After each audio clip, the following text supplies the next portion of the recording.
He said that Jesus Christ has risen,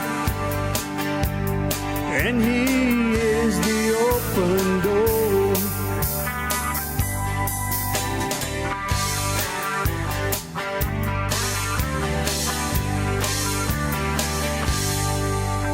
How you doing, everyone? Welcome to this episode of the Cajun Conservative Show, where we talk about life, talk about liberty, and talk about the pursuit of happiness, and we show the world that Cajuns do have intelligence. Hope you're having a good day, good week, wherever you are located, because remember, this is the day that the Lord has made. Let us rejoice and be glad in it. Excited, ladies and gentlemen, one of the fastest growing conservative podcasts in the nation, according to FeedSpot.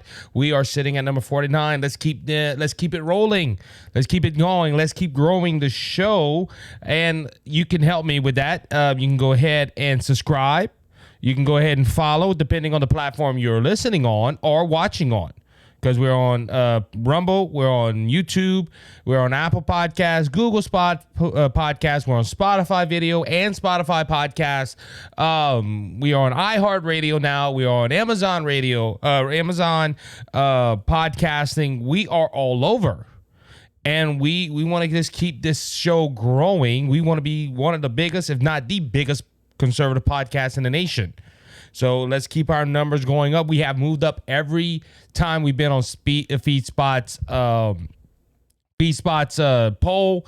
And with that being said, we've had some great opportunities. And God has been blessing us here at the Cajun Conservative Show and BGS Media. So please go ahead and hit that subscribe button and hit the follow button, or whatever your choice is on the podcast platform you're listening on. With that being said, we once again will have a presidential candidate on this show. Our second presidential candidate, Mr. Rollan Roberts. He is a Republican presidential candidate. He is running in 2024 against Donald Trump, Ron DeSantis, well, potentially running against Ron DeSantis and other folks. But Mr. Roberts is going to be here with us. Go ahead and check. Stay tuned for that podcast segment. We're excited to have Mr. Roberts, and I think it's going to be a good interview. So go ahead and just that'll be on the third segment. Until then, though, we have two other segments we have to cover up, and I have a lot of news stories. News right now is getting more within the span of 2 or 3 days. You're getting a lot more news stories, and you're getting a lot of things that are happening in the nation. And a couple of these things are concerning to me, and I want to spend a little bit of time talking about the president of the United States, because there was a lot of things that happened in this week that involved him directly and concerning some of his policies, but are some ways how he is conducting himself. And look, ladies and gentlemen, look, this man is 80. I believe he's 82 years old. And if he wins a second term, which he has announced, and we talked about his announcement, how he did it in video form instead of doing a live audience. Now, we know the benefits of that. You're probably going to reach more audience with a video, but at the same time, you don't have that reaction of people cheering you on. Does he have people cheering him on? That will be another question with the video. But he has announced he is running for president of the United States. And there has been questions, and this was done by The View, where they had the somewhat conservative person on there asking the questions, hey, this is a concern about Biden's age. Biden, and look, I understand the argument from some conservatives as well, because they will say, well, Isaac, hold on, Donald Trump's 80 and he had his wits about him. Okay, I can't argue about that. But ladies and gentlemen, you have this president. We're not going to talk about former President Trump right now, but we have this president where he's been criticized again for having a cheat sheet of questions and the topics and the reporters that he had to call on. And ladies and gentlemen, this should not be this way. And you have these arguments of his age, and you have this argument of things that are happening to him, and you just have to wonder what if he is elected again, will he be able to continue his duties as president at an older age? And he's just having a lot. But let's go back to why, like I said, the controversy, and this what led to his age, and a lot of things that people are wondering about the president of the United States. From the Daily Wire, Biden cheat sheet shows he knew what topic reporter would ask him before. A cheat sheet that President Joe Biden used to call on reporters during joint press conferences with South Korea President Yoon Suk-yeol on Wednesday showed that he knew in advance the topics that reporters were going to ask him about. So, ladies and gentlemen, why even have a press conference? Let's just stop right here. If the president of the United States is going to tell reporters to send your questions to me so I can really go ahead and get a good, defined answer on that, why have a press conference? Why not just say, well, this reporter asked me and this is what I'm going to report on? Ladies and gentlemen, these press conferences are supposed to throw the president off guard. Because, look, I understand the media side of it because I do interviews. I do interviews with candidates. I do interviews with TikTokers. I do a lot of time. Look, I even done interviews where they ask me, hey, do you want us to send the questions in before? No. Now, look, now if they tell me, hey, we're talking about like the Dude Connect podcast when I was on. When they asked me, hey, do you want to come on? We're talking about abortion. Just give me the topic. That's all I'm asking. Just give me the topic. And we focused on that. Even went off into other topics on that. But ladies and gentlemen, isn't this supposed to throw off the president to get, and look, I'm not trying to say like, hey, a gotcha moment, but it's just, does this seem fair? Now, this isn't the first time Biden has done this. There was in 2022, people were criticizing Biden because Biden had cheat sheets on talking about Putin and talking points on that, and people had to give in their questions in advance. Ladies and gentlemen, these press conferences aren't supposed to be that way. But and now why? Now we don't know. Look, okay, let me say this. I can give a compromise on this. He can even have a list of potential journalists to remember their faces and whatnot or their names, because there are some people that's not good with faces and names. I understand that, but to have the question, I'm looking at the picture right here, to have a general topic. Or even the question, and he has the answer already laid out. This isn't spontaneously. People can look at these questions and be like, all right, this is what we're going to say, and we don't have to say this, this, and this. Ladies and gentlemen, I think this is very dangerous for the country. When a president has to have everything laid out for him, that is scary. Or everything got to be scripted. We don't know what they're doing and all this stuff. But ladies and gentlemen, I just don't understand this right here. I don't understand why the president of the United States had to go ahead and have notes for this. Now, this is one of the things they're criticizing Biden this week. Let's go to another thing that they're criticizing Biden for. This came out I believe the 27th of April, which was Thursday. Breitbart went ahead and reported U.S. economy expanded at a sluggish 1.1% annual pace in the first 3 months of the year, despite strong customer spending. So, ladies and gentlemen, the GDP is growing extremely slow. Now, this is another thing that now customer spending was sitting at a 3.7% in January through March in the period. But the weakness comes from the business investments and investors perhaps struggling that business expenses a weaker level of customer spending. So, ladies and gentlemen, this is the problem. Look, Americans are spending money. Don't get me wrong. Americans are spending money. But the problem is that our GDP is growing slower and slower. Remember, we had a negative, which I'm happy about this, is growing, but the negative, remember a couple of months ago, I said, look, we're in a recession because we had 2 negative GDP growth. Now that we have a GDP growth, but it's disappointing because it's not as fast. And also experts thought, well, it's going to grow faster, and it didn't happen. Ladies and gentlemen, this is because of Biden's policies.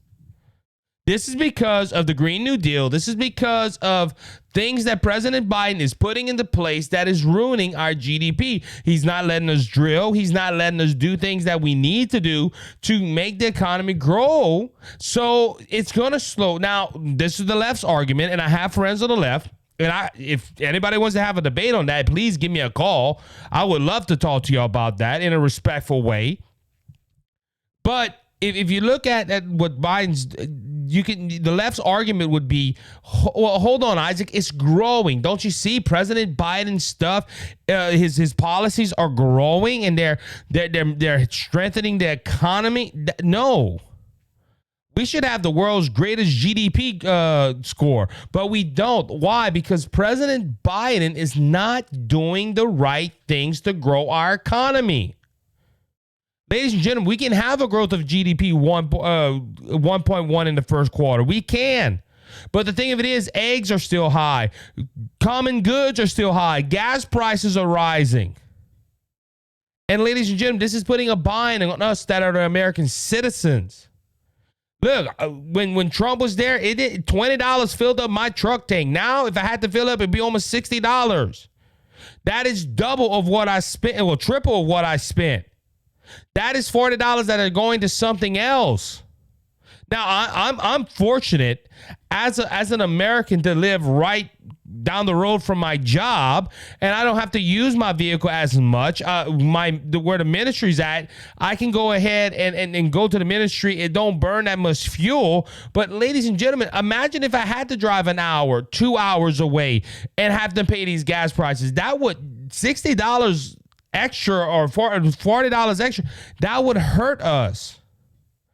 And ladies and gentlemen, what the president is doing, he's not helping the economy. He is really hurting us as Americans. And this is because of spending out of the wazoo, the government spending money, and them pushing other things that are ruining the economy over here.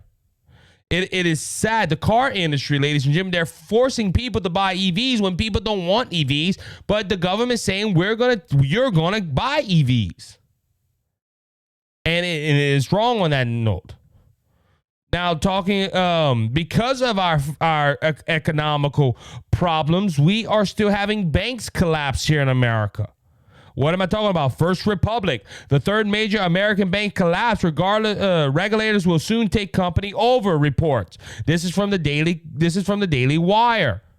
First Republican Bank, headquartered in San Francisco, California, caters mainly to wealthy clients with accounts balances above $250,000 deposit threshold. Backed by the FDIC, the company witnessed many customers withdraw their funds in recent weeks as recent implosions of SVB and Signature Bank rattled trust in the financial system. FDIC officials have moved to secure both insured and uninsured depositors at the two failed companies to decrease the risk of bank runs on other financial institutions. Regulators determined that the unstable position of First Republic Bank, necessarily the intimate takeover of the company by FDIC, one unnamed source told Reuters on Friday, adding that no time remains for executives to pursue a bailout through a private deal. Shares from First Republic plummet more than 43% on Friday, reaching a low of $3.51 before markets closed. The company's stock was priced at $121.54 at the beginning of the year, making a 97% loss for investors over the past 4 months. Ladies and gentlemen, banks are failing because of Biden's policies. The economy is not doing well because of Biden's policies. We are paying higher at the grocery store. We're paying higher at the pump. But people still to this day will go ahead and say they support Joe Biden for president of the United States. Now, it's a slim 30%. According to some polls, saying that 70% of Democrats, I'm not saying Americans, I'm saying Democrats don't want President Biden to run. But ladies and gentlemen, people are still pushing this president. People are still pushing President Biden, even after all his failures, even after all his mishaps. And like I said, should we trust this man? This man has to have cards to show him, the little cue cards to show him what reporter he needs to call on. And they even have the question in advance for him, and he still botches that up. He still makes mistakes with the question in front of him and the answer. And we know this is a common thing. But now that we have banks failing, and of course I didn't even see this, but I know this is probably happening. It got to be Trump's fault. See, Trump deregulated a lot of these banks, and that's why they're failing now. No, it's because, as I said, the economy, the GDP is not growing, and if it is growing, it's slowly growing. It's not advancing. It's not helping nobody. But the president of the United States is failing in a lot of these areas. Banks are closing. And things are happening. And this is the man that wants to run in 2024. And the DNC is pushing that they want to continue to support him, because they're saying they're not going to sponsor any Democrat presidential primary debates. And ladies and gentlemen, look, I know why that is, because Robert Kennedy or anybody else that is running against President Biden in the primary debates, they can go ahead and just bring out these statistics and show them what they're doing is not helping the nation. But ladies and gentlemen, and look, it's not because I'm just a conservative. I'm serious. I'm really concerned. This man needs cue cards to answer questions from reporters. His policies have brought down the economy so much, and banks are still failing. Even after they've done things to secure these banks would not fail. And the first thing he wants to do is blame Donald Trump. It isn't Donald Trump.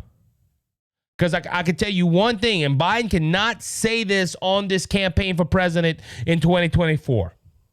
He cannot say that America is better off now than it was when I became president. He can't say that, because things have gotten worse. The only thing he has achieved, however, and I will give him this, which is not the greatest thing to be achieved on, he has pushed LGBTQ rights. I disagree with it, but yeah, he has done that. He has raised our debt to almost $31 trillion. He has done things, but the things that he can accomplish on or say he done in this presidency is not helping America. It's helping people's personal agenda. And with that being said, it's hurting America. And it's sad. It's sad that we've come to this point. With that being said, I'm going to go ahead and take a break. I'll be back in a few moments.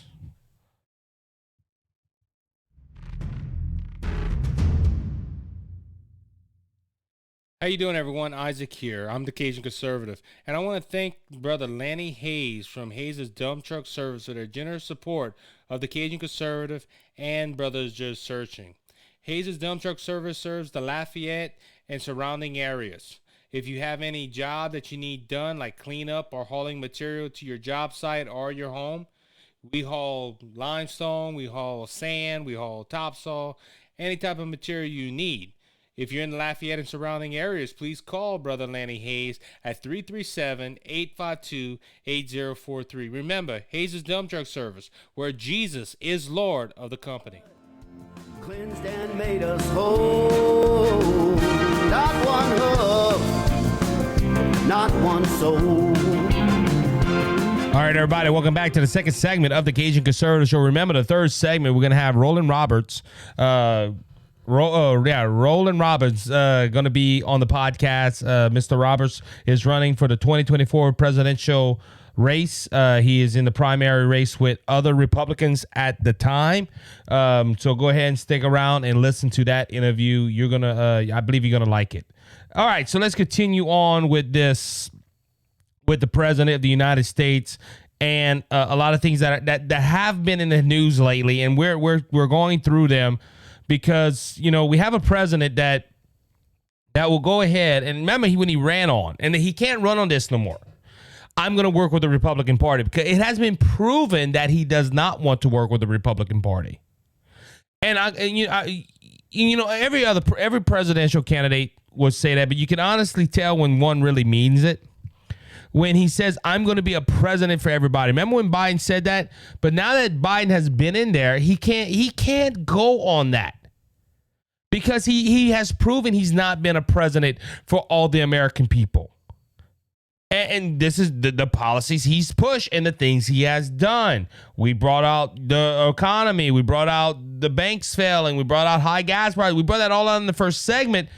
But now I want to talk about him not working with the Republican Party. Why? Because the House passed a debt. Let me read this straight from Fox News. House passes McCarthy's debt ceiling bill by 2 votes. 4 Republicans voted against it. Now, this is Matt Gaetz and other ones that I got a story right here. This is from the Daily Wire. 4 GOP holdouts explain why they voted against McCarthy's champion debt ceiling bill. Matt Gaetz said he always votes against raising the debt ceiling, and that has been proving in votes. Andy Biggs, I believe, made some of the same statement. Biggs, who challenged McCarthy as House Speaker, said that he wanted legislation for not reducing the national debt or failing to be more aggressive in spending. He said federal spending should be at the very last, but return to fiscal year 2019 pre-COVID pandemic levels as opposed to 2022's levels outlined in the bill. Now, we can go back 2019 when Trump did raise debt ceilings and stuff. It really did hurt America. That was one thing, and I will say that until the day I'm off the air or the day I die, that Trump did wrong by raising our debt ceiling, and Donald Trump did wrong by giving stimuluses. And I understand he was trying to help the people. I understand Biden was trying to help the people, but in the long run, it's going to hurt our economy. It was gonna hurt our nation. This is like putting a Band-Aid on a cut with an axe or something, and you're like, oh, I'm just good with the Band-Aid, and 3 days later your leg's infected. Yeah, that Band-Aid or that bandage worked for that little bit of time, but in the long run, it's going to hurt you. So that's why you have to go to the hospital and get stitches, and that's what we did wrong. And look, these 4, God love them, they went on their voter conscience, but the bill is passed. And look, unfortunately, we're going to have to raise the debt ceiling. But now this goes to a point, though. It was passed by the House. It's not going to go through the Senate unless the Senate does really extreme changes on it, that it goes back to the House and they pass it, which I doubt is going to happen because the Democrats don't like the House Republicans and the House Republicans don't like the Senate Democrats. And unfortunately, that's where we live. So it's not going to go to the president's debt. But going back to the president of the United States, Joe Biden has already said, or his White House has said, that President Biden said, I'm going to veto it. And it's going to a line. I've talked about this on a number of occasions already, but the president has already said it's my way or the highway. And the talks have stalled, and it isn't Republicans. Republicans have said already, we want to sit down with the president and we want to get a deal done.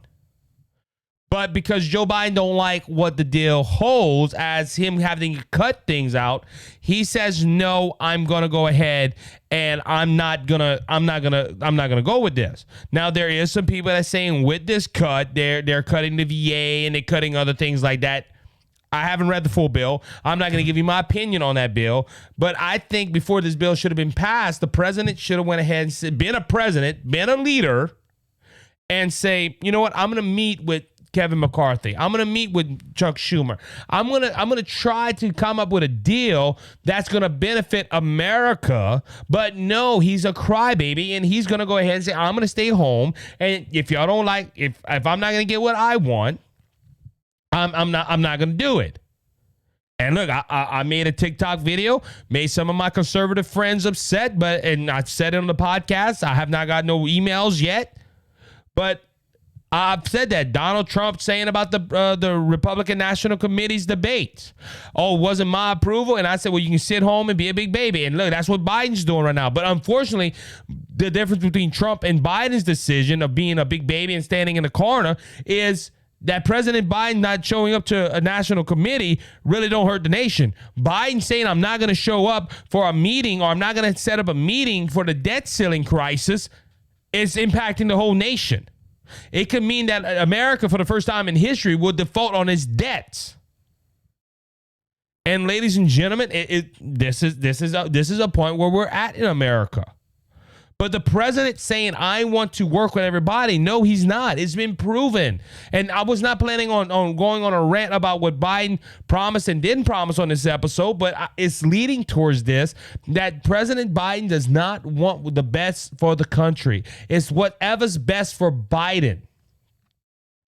And why do I say that? Well, I did not put it in my notes, but there is the president is sending people to the border, more military personnel to the border to combat the crossings of illegal immigrants. Why is he doing that? Well, it's funny how the Democrats, and it's funny how the people on the left do this. For 3 years, they don't care nothing about the border. They don't care nothing about illegal immigration until it's the presidential year or an election year, and they start saying, well, we need to protect our border. Why? Because they're trying to gain your vote. They don't care about it for 3 years in the presidential races, unless they're losing. And like Alexander Ocasio-Cortez goes to the border and cries, President Trump, Now that Biden has been in office, you never seen her at the border no more. That they use the border for political purposes. And I can understand my friends on the left saying too, oh, y'all Republicans do the same thing. Possibly so. I'm not going to deny that. But at the same time, the Republicans have a consistent record of trying to protect the border and not let legal immigrants in, but the Democrats have a record of not caring about it until they need their voters, or they need votes from swing voters, or the uninformed voters. Because uninformed voters are going to go ahead and say, oh, look at Biden, he's protecting our border. Oh, we need to vote for Biden. Ladies and gentlemen, Biden is not going to work. Biden is doing what he needs to do to advance himself. And that is not for the betterment of this country. It is going to hurt this country.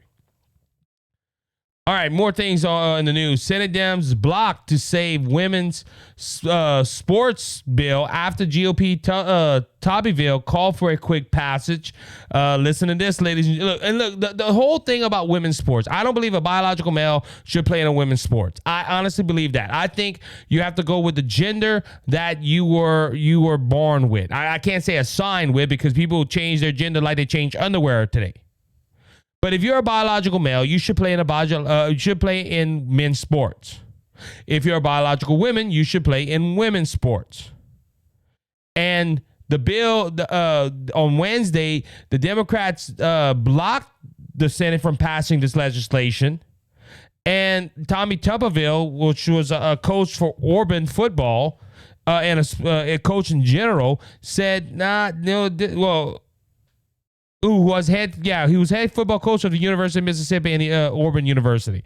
But he was also said he started out as a girls basketball coach.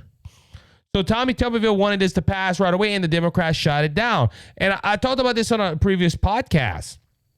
Ladies and gentlemen, women to get to the spot where they're at right now had to fight to get women's sports to where it's at. I think it was Tommy Tuberville that said that they didn't start expanding until the 1970s when they had women's sports. That was one time in the nation they only had men's sports, and women were on the sidelines. They had to be cheerleaders, or they had to do something else. But they have women's sports now. But ladies and gentlemen, the Democrat Party went ahead and blocked passage for a bill that will protect women's sports. And before you say anything to me, and you say, well, hold on, Isaac, how dare you say that this is unfair, that a biological male or a biological male transitions into a woman and goes into a women's sport? It's fair. Well, we had the Lisa Thompson story where Riley Gaines, and this week we had another story, and this is one of many examples. Olympians say it's unfair transgender runner beat women in marathon after competing as male in the past. Two-time Olympian Mauro Yakima, I hope I said his name right, has voiced her name, correction, has voiced her displeasure after a transgender athlete beat thousands of women in a female category of the London Marathon. This person that ran as a male in the past went ahead and nearly 14,000 actual females suffered a worse finish position because of him.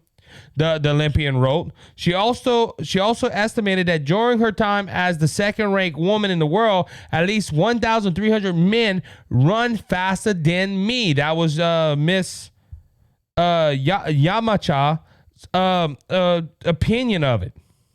Now, this has gained national stories where this trans athlete has said they would give back the medal that they beat. This is from the Daily Wire. Transgender runner offers to give back medal after beating 14,000 women in marathon, but says, I didn't do anything wrong. Well, according to the world stage or the popular belief, now, no, this person did not do nothing wrong.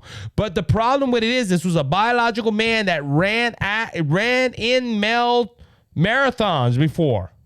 Now, I don't know his record. I don't know what he did on there, but he says, I am a woman, then he wins this marathon.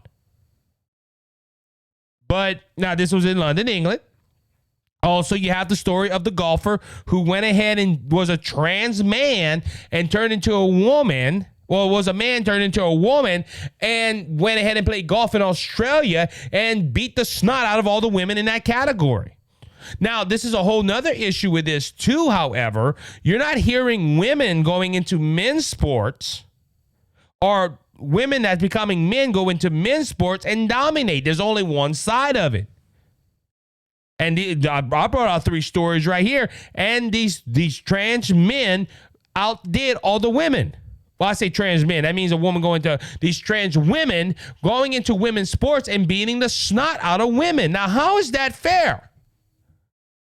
But ladies and gentlemen, this is the Democrat Party that just voted to shoot that down. And I promise you, if it would have went to the president's desk, he would have vetoed it.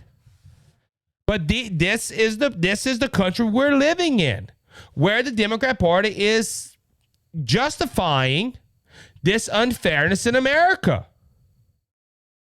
And it's funny how the left always says that. The left says, well, hold on, Isaac, we need to be fair to the trans athlete. But what about the women that these men that are turning into women going into this? A biological male, and I said this on TikTok, I said it on this camera, I've said it multiple times. A biological man should not be in women's sports. But the Democrat Party is pushing this because we have to help the trans people.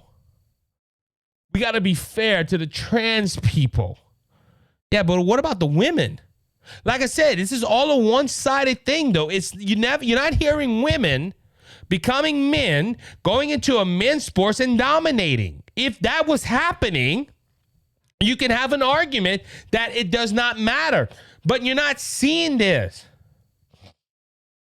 I don't know what fight it was, but I think it was like it wasn't in the UFC. God, the UFC don't allow that, but a UFC style fight happened like that, where a trans woman who was a man went and fought a woman and beat the living snot out of her. How is that fair? But this person says that they'll give the medal back and that they don't mind giving the medal back because I'll run again next year for charity. Okay, if you're going to do it for charity, Dylan's going to run. I don't care. But when you're competing as a woman and you're a biological man, that is not fair. Why? Well, the main thing is that the women are a lot. Look, I'm not gonna lie. There's some women that can probably hold up to men, but it's very rare. But it's been proven already that women are not as strong, not as fast, not as endurable. Can endure. I'm trying to make sure I'm saying the right words. The majority of women can't do what a man can do. Now, I understand the women's rights issue. I understand all this stuff. I understand, equal rights. I'm not against equal rights. Women vote. You know, I'm not against none of that. But ladies and gentlemen, this trans athlete issue is proving the Republican is proving the Democrats wrong on this issue. But instead of saying, look, we're wrong, we need to fix this, we need it to be fair for the women as well, they're holding on to the ship. It's going down, but they're still holding on. And ladies and gentlemen, that is the issue. Because truth, if you are born a male, you're a male. If you're born a woman, if you are born a woman, you're a woman. There's no ifs, there's no ands, there's no buts about it. And look, it's just not us small commentators that are saying this. Matt Walsh has been removed from social media for making these statements. But ladies and gentlemen, we have to deal on truth. We can't just we just can't go ahead and say, well, that's what everybody's thinking. Listen, as I say, you can tell anybody can say the sky's red, but it's blue. And some people, no, it's red. I'm telling you the sky's red. No, it's blue. You have to deal with truth. And this right here, I just can't believe the Democrat Party. But then it's the left. Now, one more story, then we're going to go ahead and get with Mr. Rollan Roberts. We have the DOJ sues Tennessee to reverse ban on trans treatment for minors. The Department of Justice, this is what I get about this story right here. The DOJ has a lot more bigger fish to fry than suing Tennessee over stuff like this. Okay, we have rapid crime coming over the border. We have Hunter Biden is being investigated for everything under the sun. You have a lot of things. You have a prosecutor that went ahead and indicted a former president because of political purposes. But the DOJ is going to go ahead and try to sue Tennessee to reverse ban on transgender treatment for minors. Now, Tennessee's ban on sex change treatment for minors violates the Equal Protection Clause. The DOJ said in a statement, the law discriminates against transgender youth diagnosed with gender dysphoria, blocking sex change treatments for them while allowing non-gender minors across to the same or similar proceedings. And they make a big quote that no person should be denied the necessary medical. Now, this is what I'm going to say about this. I got 2 points on this, and then we're going to get to our interview. One, if we're going to go on the logic of saying, well, we should let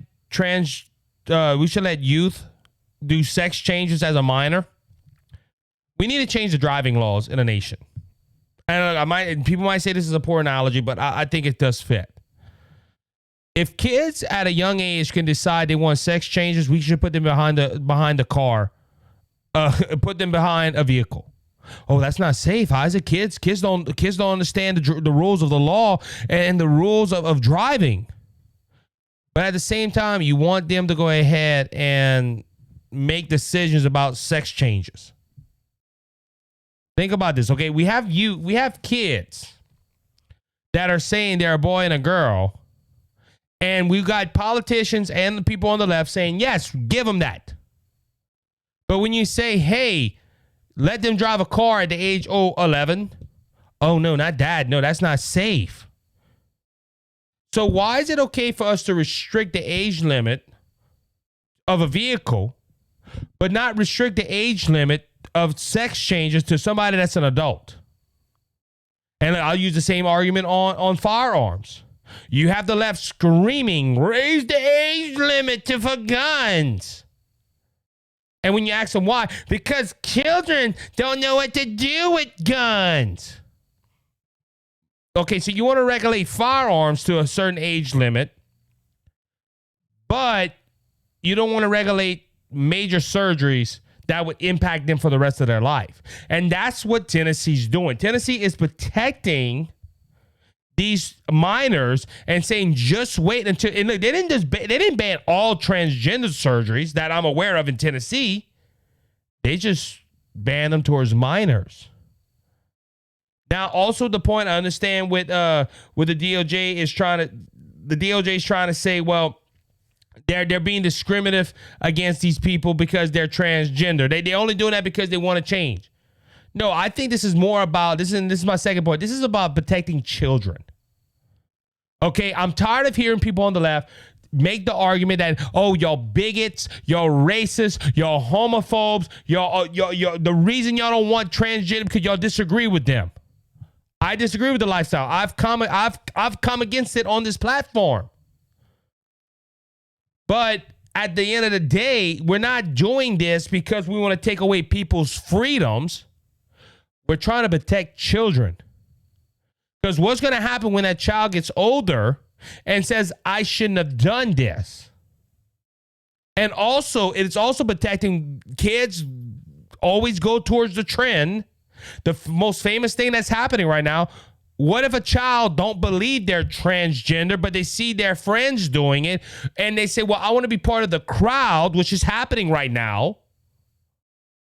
And they say, well, I want to be transgender, and they do this surgery, and they go down 2, 3 years, 4 years down the line. If this trend fades, oh, I don't want to be trans no more. I should have stayed the way I was. You spend that. I think that's what they're doing. They're trying to protect children from making decisions that they will regret later on.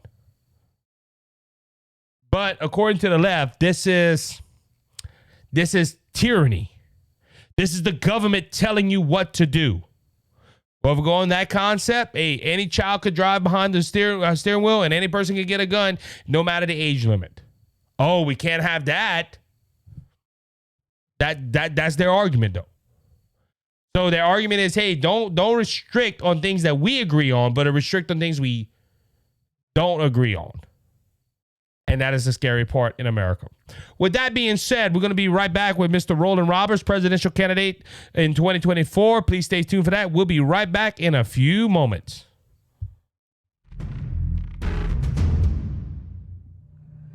Cheers and good on you, boys and girls. My name is Scott Ford, and I have a show on Rumble. It's the Scott Ford Show, all one word. The Scott Ford Show, all one word, and it's on Rumble. I'd be very happy if you went ahead and subscribed like Isaac. I'm a true American-loving patriot. Thank you, Isaac. God bless. Enjoy your life. You're my peace of mind when this old world seems to get me down. All right, everybody, welcome back to the third and final segment of the Cajun Conservative Show today. I have the honor and the privilege of having Mr. Rollan Roberts. He is a Republican 2024 presidential candidate. Mr. Robertson, welcome to the Cajun Conservative Show. How you doing, sir? I'm great. Thank you. Man, you told me during prep you've been campaigning a lot. Before we get into anything, again, how the campaign's going and how the response you're getting as a presidential candidate at these events. You know, it's been great. We've got a strategy, and we believe it's a winning strategy. It's unconventional. We're not just going and trying to throw mud up against a wall and see what sticks. We're being very strategic. We obviously, the faith community is highly important to our campaign. There's 210 million professing Christians. I need 90 million of them to win. But there's 50 million who sit in churches every Sunday morning that aren't even registered to vote. And so that's a huge issue for us. We want people to be registered to vote and engaged in the civic process. And so, but it's been great. The reception has been well because of our platform. It's obviously, we believe America needs God first and foremost, above all the policies, no matter how brilliant you are, no matter what a strategist you are for fixing the economy and national security and housing and education and so on and so forth. If God isn't where he's supposed to be, you will not get the results you're looking for. And so we put him first, and then we focus on these other policies. I like how you're saying that, Mr. Robinson, because, you know, Second Chronicles says, if my people which are called by my name shall humble themselves and pray and seek my face and turn from their wicked ways, then will I hear from heaven and heal their land. And I always looked at this as I compare this to the presence of the kings of Israel and Judah. Every time Judah had a good biblical king, the nation would grow, it would prosper because they put God first. But when they would have a king that was not serving God or didn't hold up to the principles of what God wanted them to do, the nation would fall. And I'm seeing that right now. We have a president that endorses LGBTQ. We have a president that endorses people coming across the border. I'm not saying they're not safe or whatever, but at the same time, a lot of these people come with evil intentions. Our country's a mess. Our financial problems are a mess. We have word, and I spoke about it, where the one of the third banks in America have collapsed again this week. Our GDP is at 1.1.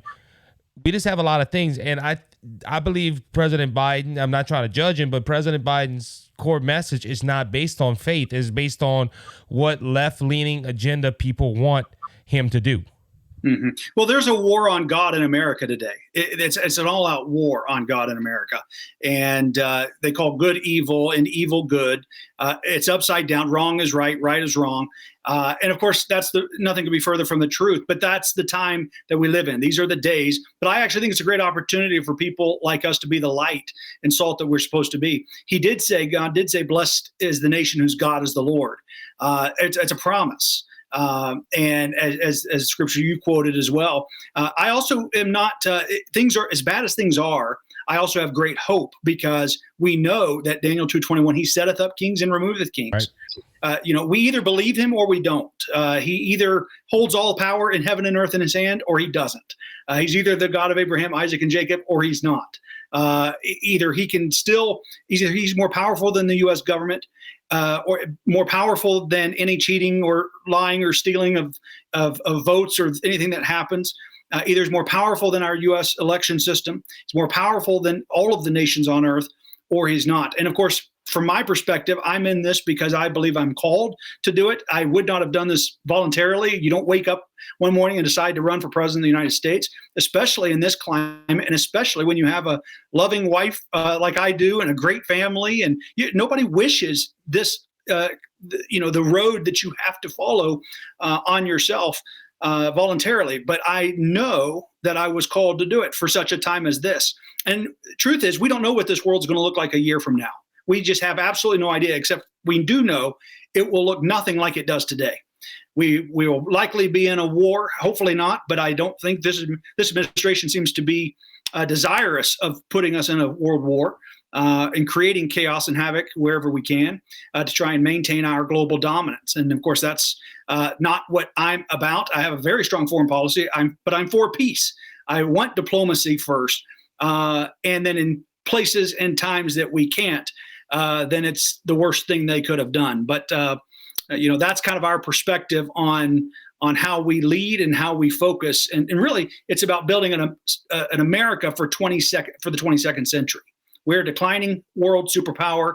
You've got China, obviously, as the emerging world superpower.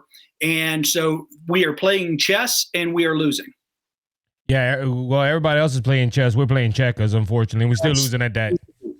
So Mr. Robert, we have to go ahead and talk about the elephant in the room. You have Nikki Haley, you have potential Ron DeSantis running. The biggest name out of all, Donald Trump. Donald Trump is running close to 60-70% of the polls. Since the last election, I don't believe in polls, unfortunately, because of the chaos that went around the 2020 election. But, we've had another presidential candidate on here, and I asked him the same question. Y'all are considered long shots. Mm-hmm. And what is your attitude on that as a long shot? Because a lot of people might say, well, Rollan Roberts and other ones that are jumping in, they really don't have a shot. They don't have the money like Nikki Haley and other candidates have. What do you tell them going into this race? Or would you tell the American people that say, look, this is a long shot, we shouldn't vote for him because of this that issue right there? Sure. No, it's a great question. And the answer is I'm the dark horse of the race is really the position. Obviously, people can only currently poll what they know.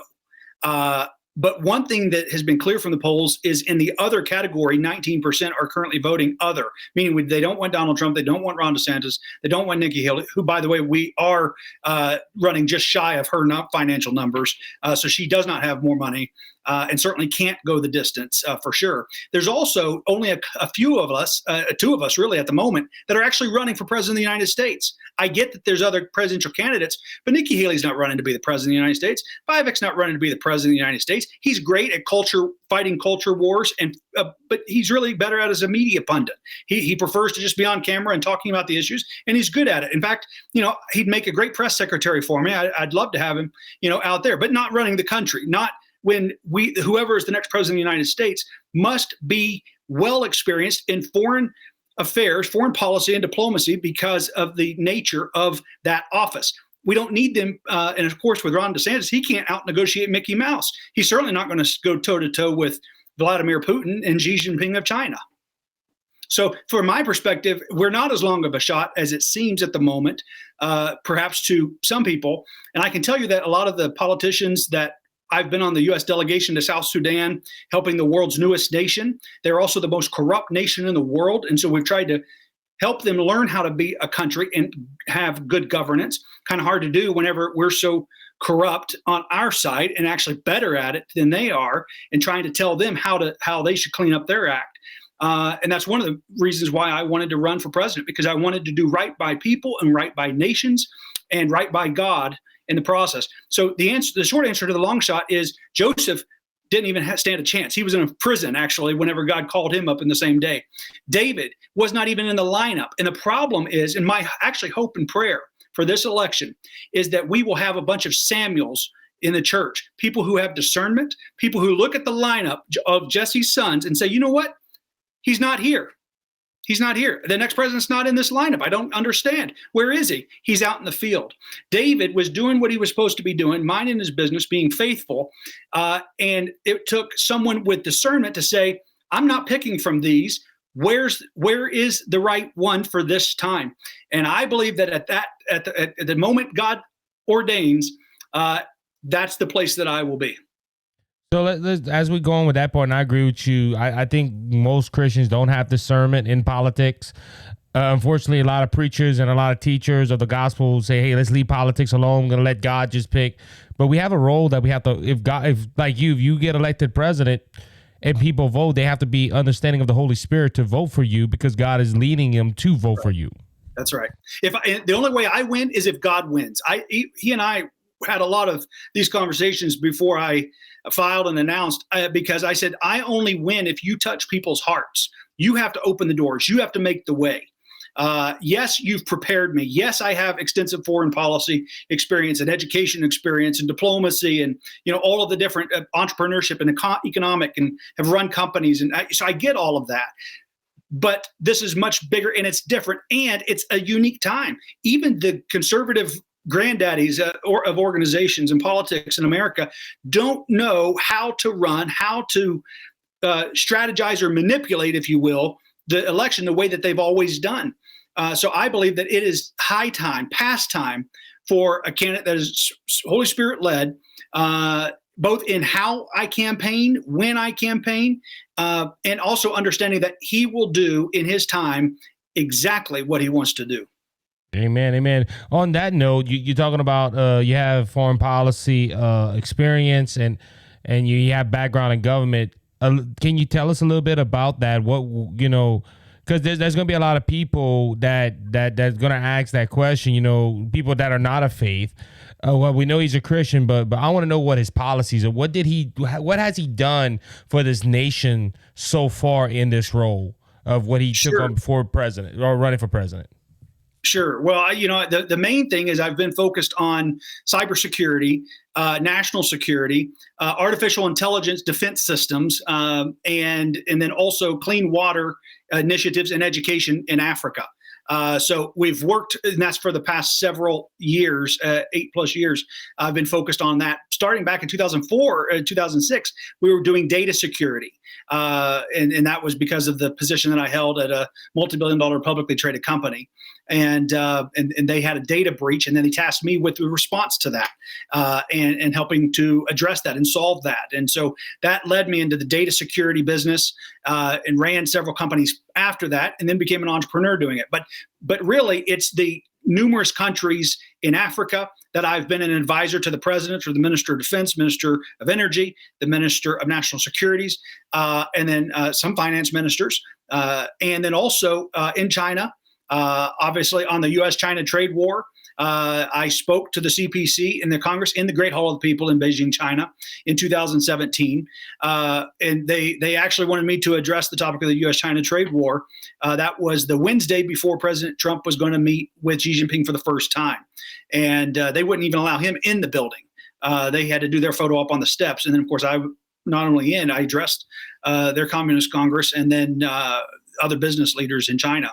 And I was very direct. And I talked about intellectual property theft. I obviously talked about trade and how they just basically rip and replace and duplicate everything that we do. And, my message was that there's a better way. And but you have to understand their culture. Their culture prides in business the value of deception. So whenever we believe what they say, that makes us naive, not empathetic. But because we impose and project America's values system and virtue system onto things that are said there, that's what creates the internal arguments and fights here. That's why Africa is the great pawn in the world today. They're the last greatest economic frontier on earth. And the United States and China, we keep maneuvering to win different countries in Africa and on that continent. That's what Sudan is all about. And most people don't understand, the things that have been happening there. But I've been involved in some of those conversations and happenings even this week with the skirmishes and the fighting in Sudan. So that's a little bit of my background. But really, moving forward, we can't solve today's problems with today's thinking. We have to solve today's problems correctly. We have to have forward thinking applied today. And so for me, we've focused on the economy. I want to eliminate the national debt, not to reduce the debt, not to reduce the deficit. I want to eliminate the debt. I have a plan to do that. We have it on our policies page on our website, rollanroberts.com. We want to eliminate the federal income tax for people on Social Security and for people making $60,000 or less per year. We actually are able to pay off the debt by doing that and restructuring the tax code. The tax code is 10 times larger than the Holy Bible that tells people how to live a whole life. It's ridiculous. And it's insane, and no one can follow it exactly. It's used to play games or to weaponize against people. That's why it's as confusing as it is. And so we want to do away with that. That will also reduce the IRS by at least 90% on headcount.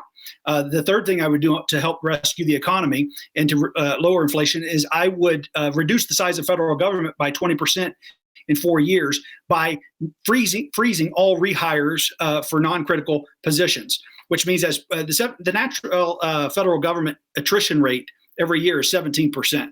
And so if we just simply do not rehire people in these positions that are non-critical positions, and there's a lot of fluff, as you know, we actually reduce the size of government. Most of the other things require acts of Congress. That is something the executive branch can do. So the economy is a major focus of mine. National security is a major focus. And then the family. I want to strengthen the family. The family is under attack today. We mock men for being men. They're mocking women for being women. They're attacking our children. They want their minds, and our children are not property of the state.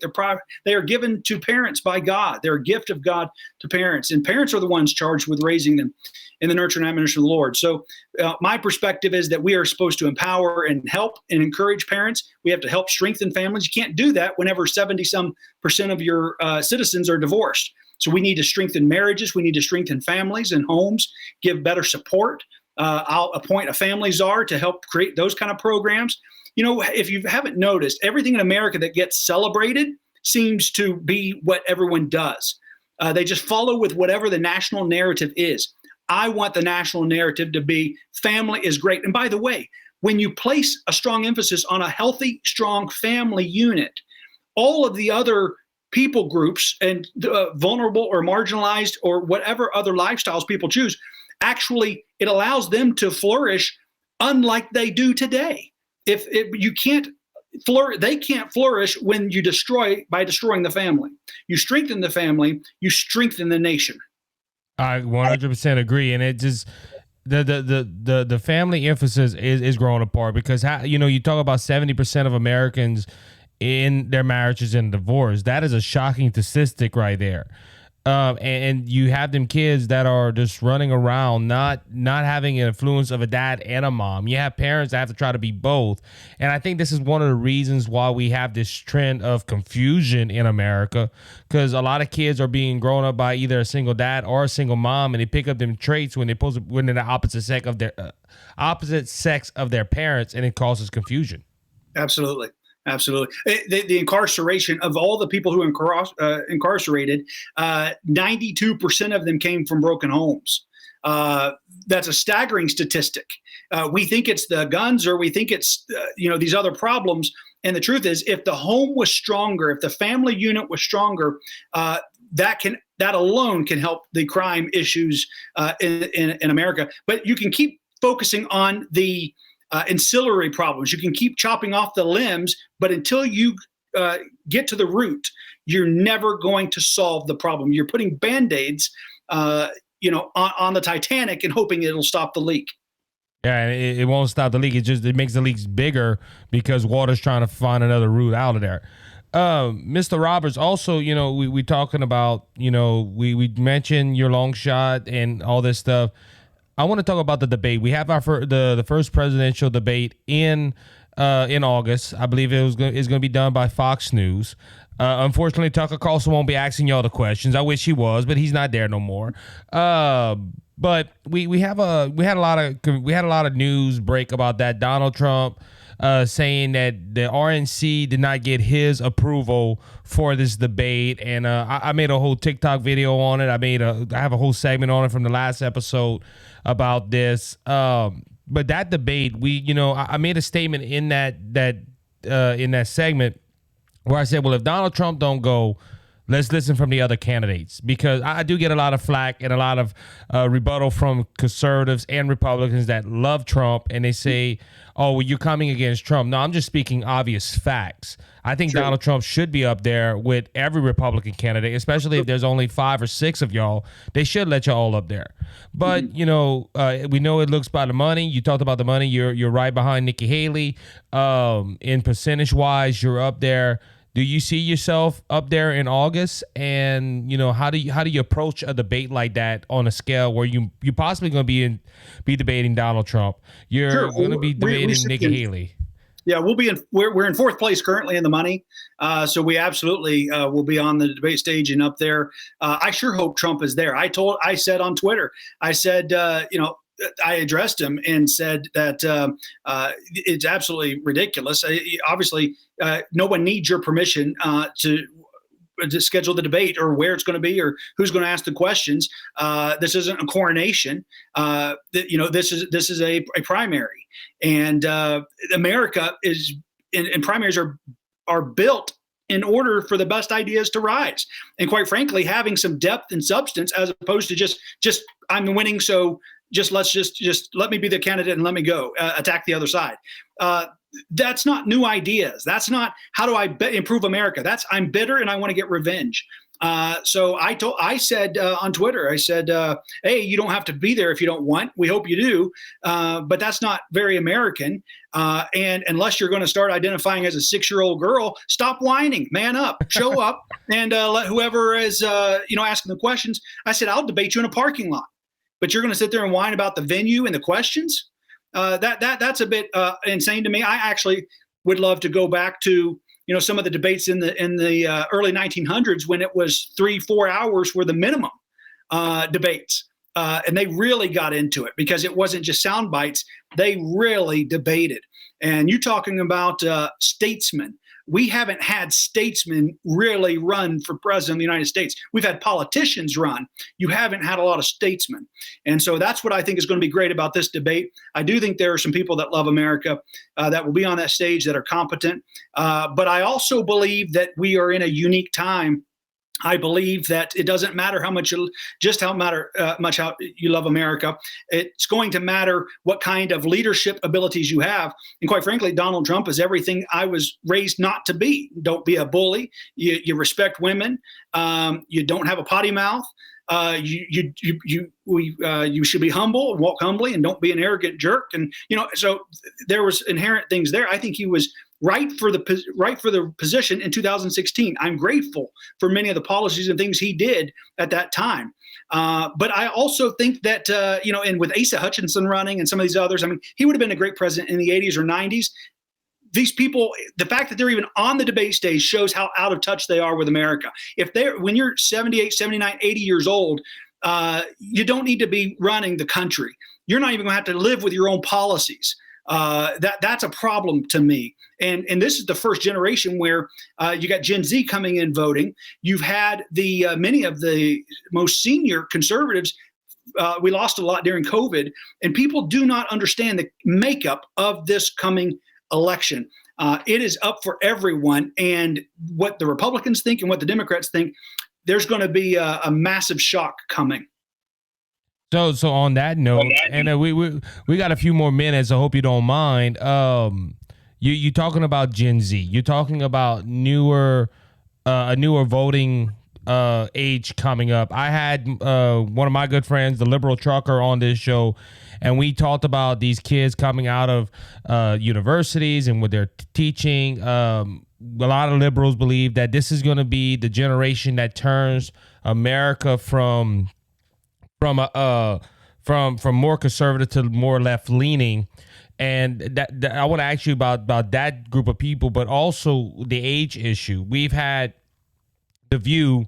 I put them on my list. How the heck they got on TV list. But they made a point to where when it was Nikki Haley on Fox News discussing Biden's age. Biden might be 86 by the time he get out. She made some statements and all that stuff. So my two questions right here would be, how do you influence Gen Z that is probably more liberal because of colleges and high school teachings?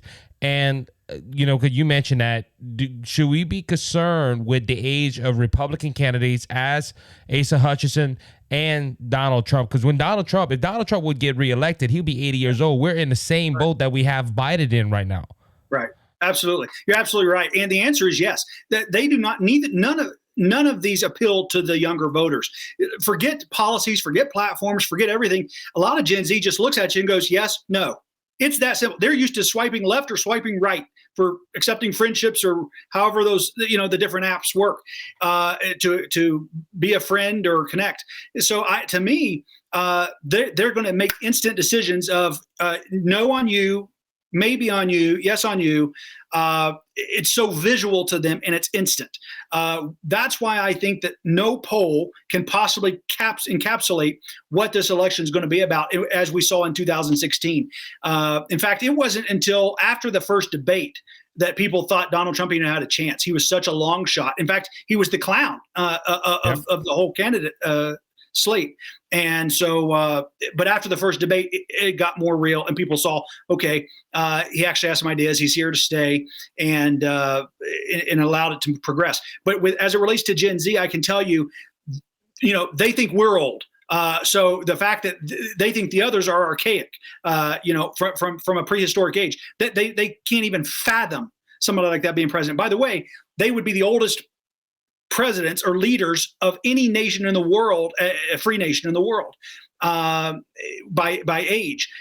And if we go by the trends that are happening in the rest of the world, which we usually do, they're all electing younger leaders, people who they feel like they can relate to. People who they think at least better understands them. They want someone who has enough experience and is seasoned enough, but still youthful. People who still feel like they can relate to and understand. But I'll tell you this, yes, they are left-leaning. Yes, many of them on social issues, they think very differently about those.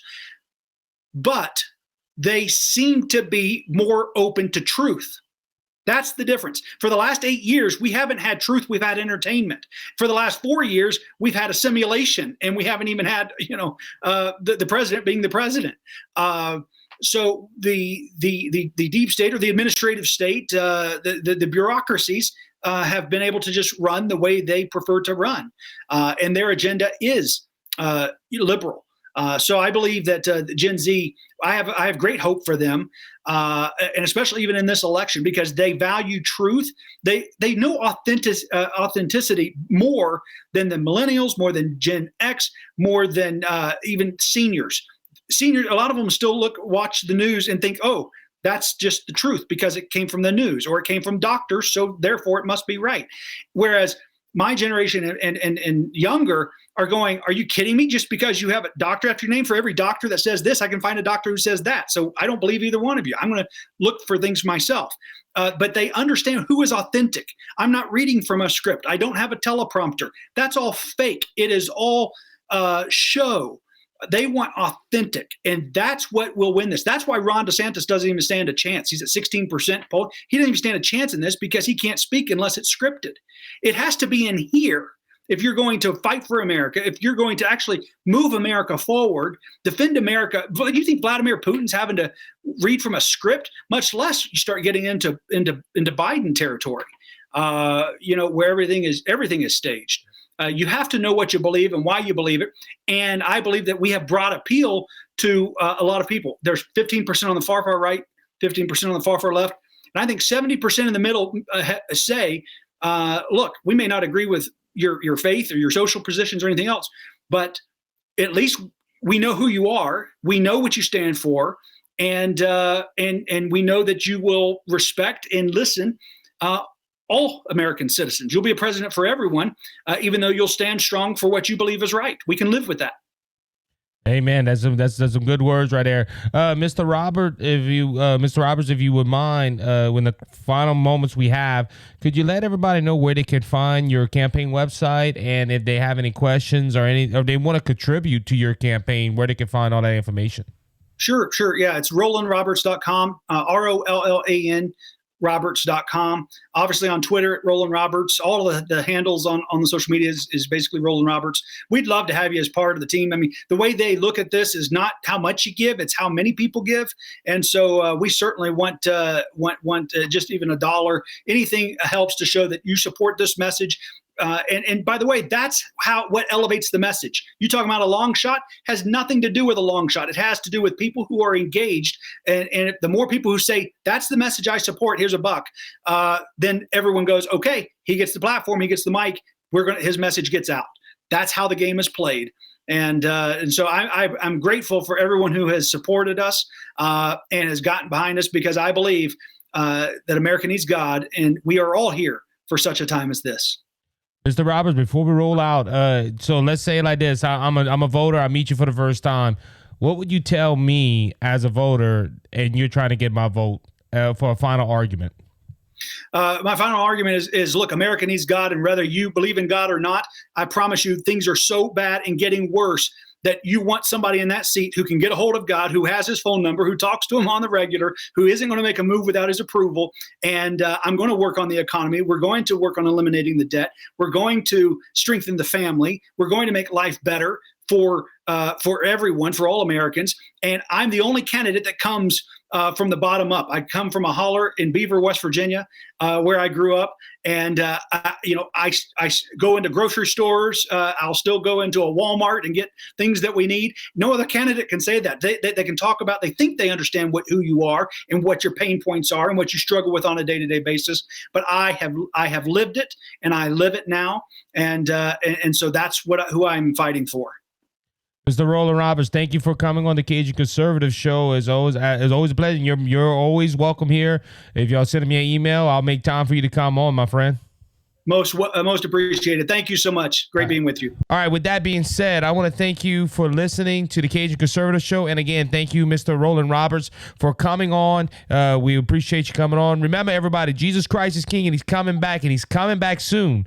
So don't be faint of heart, because Jesus has overcome the world. If you want to know Jesus, your Lord and Savior, reach out to me, and I'll tell you how to make Jesus your Savior and heaven your home. Until next time, be blessed, be encouraged. You have a good one. And he is the open